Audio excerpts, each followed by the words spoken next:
Edward Worthington III is dead, huh? And one of you killed him. Hi, welcome back. It's me, Walter. Now, Act 1 came easily enough, but Act 2 is a tricky one. See, a murder has been committed, and now it must be solved. In some of my mysteries, I like to isolate the characters, say on an island, or a mountaintop, or a cabin in the woods during a blizzard. The murderer cuts the phone lines, trapping everyone inside with him or her. In this type of situation, the murder is usually solved by an amateur sleuth among the group, say Miss Marple or a Jessica Fletcher wannabe, for example.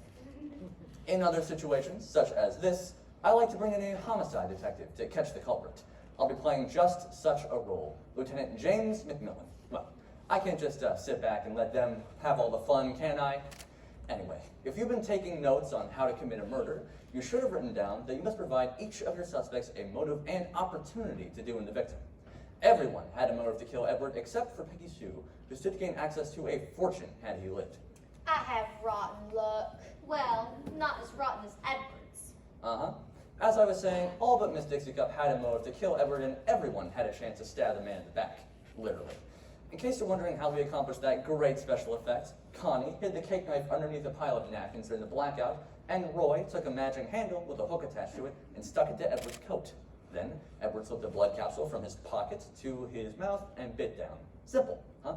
But I digress. In Act 2, I, Lieutenant James McMillan, will search for clues, question the suspects, and by its conclusion discover who murdered Edward Worthington III. Keep your eyes and ears open. After all, you might find out who the killer is before I do. Anyway, back to the scene. So, you've all told me as a group what happened here, but it's now my intention to question each of you again individually. I'll be starting with you, Miss Brumley. Finally, I for one am anxious to wash my hands. Everyone should before they get ink all over the furniture. Miss Beatrice has already finger painted the coffee tabletop. Oh, clumsy me. Don't fret, Miss Beatrice. Miss Vickers will clean it for you. Oh, I've been dying to scratch. Hives, nerves. I beg your pardon on the inconvenience, but it's standard procedure to have all suspects fingerprinted at the crime scene. If we're excused, I'm going to my suite to cleanse my digits. May I suggest that the guests gather in the parlor? There's a half bath across the hall. The staff can wait in the kitchen until you're ready for us. That's a good idea. And, Alistair, if you don't mind. All right,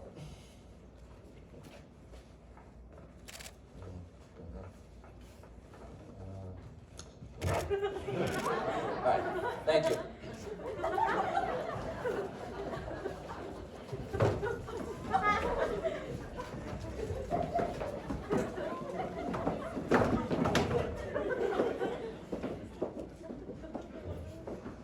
Now, let's see here, Miss Brumley. It says here that you were serving as Mr. Worthington's personal secretary.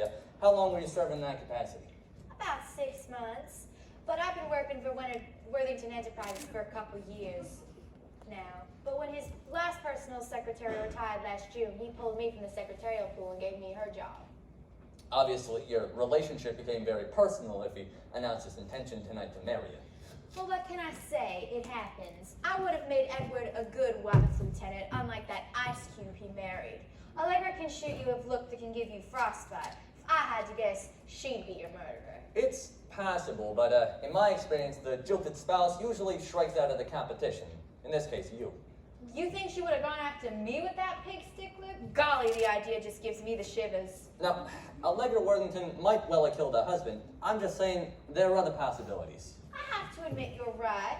Her brother Tony, he's a charmer, but I wouldn't trust him any farther than I can throw the pigskin with the pig still in it.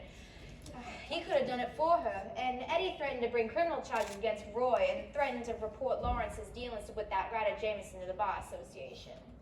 So I noted. His sister, his ex-wife, and daughter, and servants all had motives to end the man's life as well.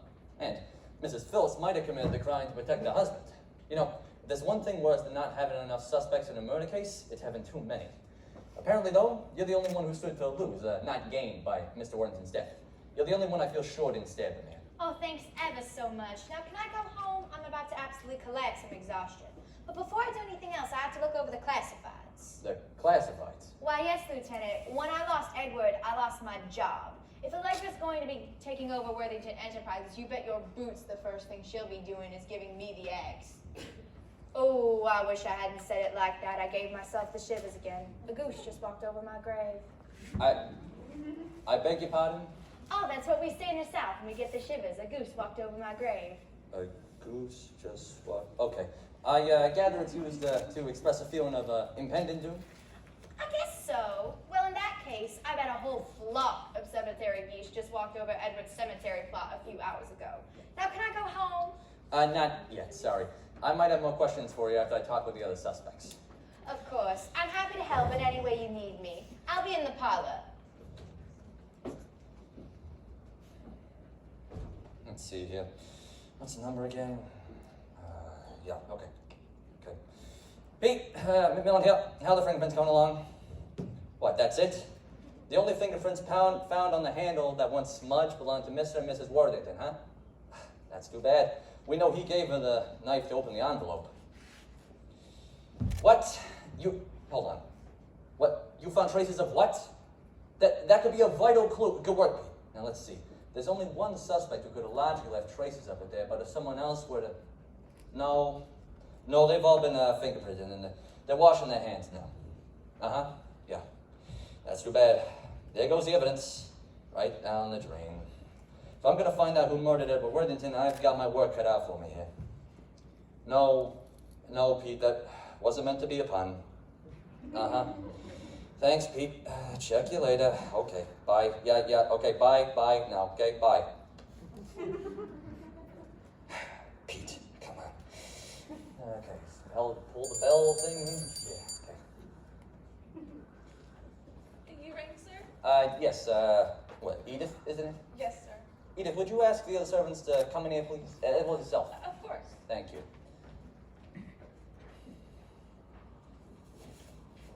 You wish to see us, Lieutenant? I do, please. Be seated. I still have more questions concerning what took place tonight.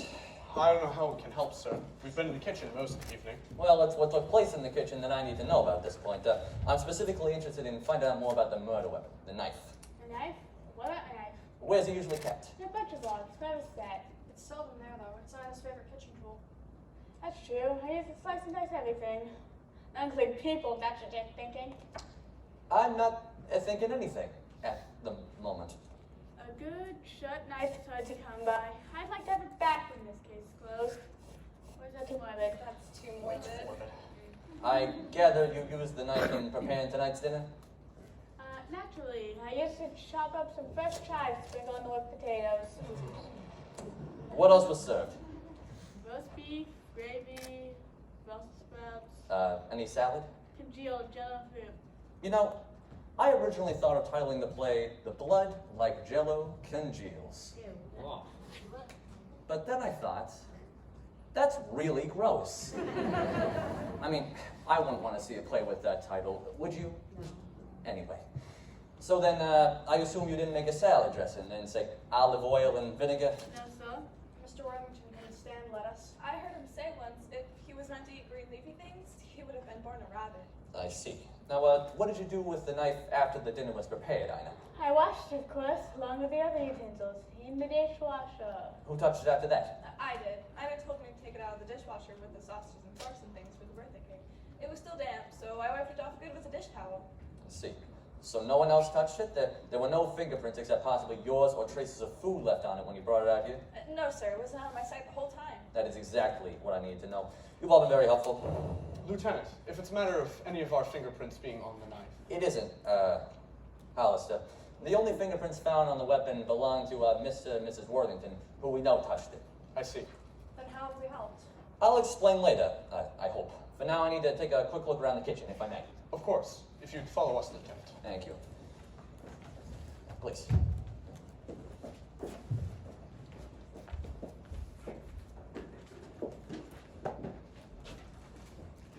Psst, Edith, close the doors. Were you eavesdropping on us? Nah, I just happened to be listening in this direction. So, the murderer, he didn't leave any prints on the knife? Unless it was Mrs. Worthington. Sis, nah, it wasn't her. How can you be so sure? Yeah, for one thing, he was stabbed in the back and she was standing in front of him. If she would have got him, it would have hit him in the chest.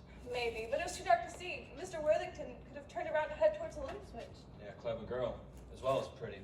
I knew there was something special about you the moment I laid eyes on you. You shouldn't. Yeah, that's what makes it more fun. Let's go outside where we can have some more fun. Lieutenant McMillan wanted to fish me too. Yeah, he's busy with Lurch, Happy, Homemaker, and whoever the other one is. Come on, let's go. But it's cold outside. I'll keep you warm.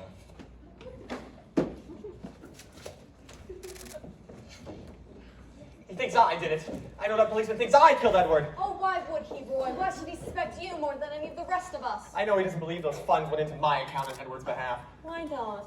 I believe you, sweetie. That's different. You're my wife. Oh, I don't think it's so different. A wife should do anything she can to help her husband. Even commit murder. You think I murdered Edward? Oh, that's silly. You know how klutzy I am, Roy. If I tried to grab a knife in the dark, I probably would have cut a pinky off. Yes, if not yours. Someone else's. Say, where's the lieutenant? I want to get questioned next. My nerves are shot. Oh, when I came out from the half bath across the hall a few minutes ago, I saw him heading towards the kitchen with the servants. Oh, yes, I want to ask you, why were you in there for so long? I was searching for calamine lotion in the medicine cabinets. I didn't find any, but it's okay. The itching has stopped. Oh, good. I'm getting better, honey. Before tonight, I had it broken out in hives for so long, the scratches on my arms healed. Yes, I noticed. It's nice having a wife that doesn't look like an inept lion tamer for once. I was thinking about buying some short-sleeve dresses, but I guess that's out now. I'd say so. Connie, did you notice any aspirin in that medicine cabinet? I have got one of my splitting headaches and it won't go away. I'm afraid I didn't, but I better keep some upstairs in her medicine chest. I'll run up and go. I had better go with you. With your sense of direction, you could end up on the neighbor's bathroom. Oh, Roy. Oh. Poor Edward. He didn't even get to open his gifts. I bet he would have really liked the sweater we got him. Ooh, yes. Maybe we can get a refund at Walmart. Good idea. Oh, God. Have you seen Ada? No, we haven't. Excuse us. Oh, my.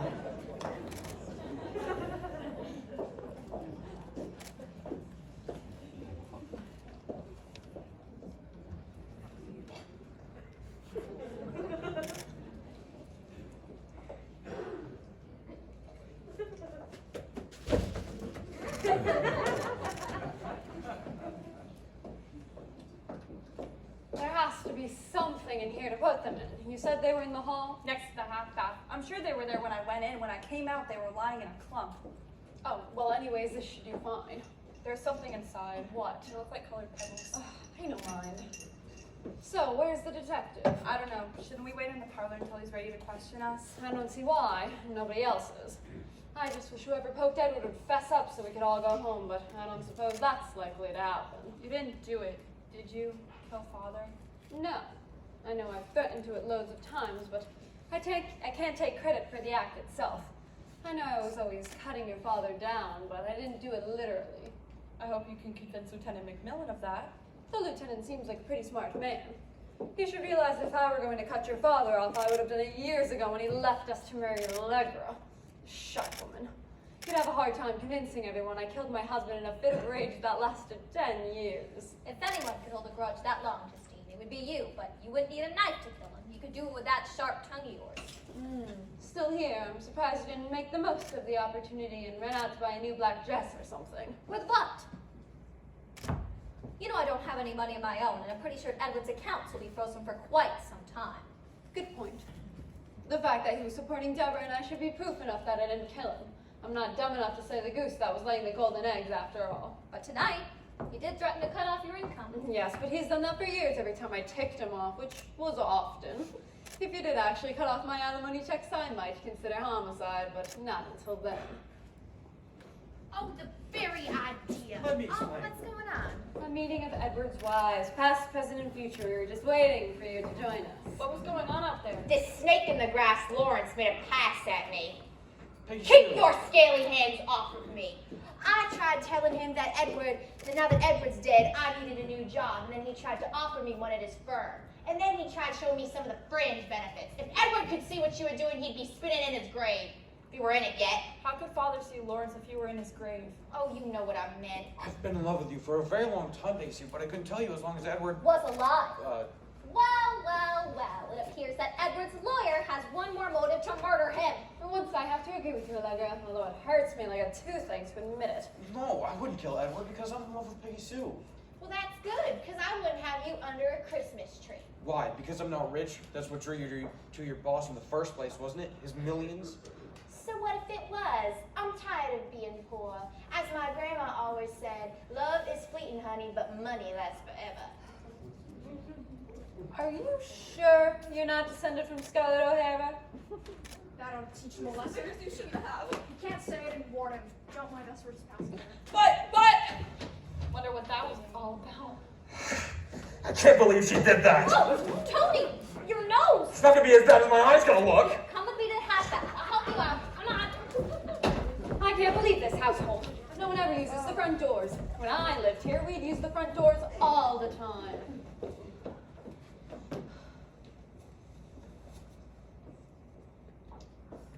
No, if you excuse me. I got a phone call to make. Gladly. If I had to guess, he's going to tell the writer fellow the good news. What good news? That Edward has gone to meet his maker. Second thought, I doubt that's where he's headed. Anyways, Lawrence is a very lucky lawyer. Not only is the man who's going to have him disbarred dead, I bet that writer fellow will pay a fortune for a first-hand account of his murder. With a climax like that, Edward Worthington III's biography will be a huge bestseller. I told you that Lawrence was a snake. You won't get an argument from me.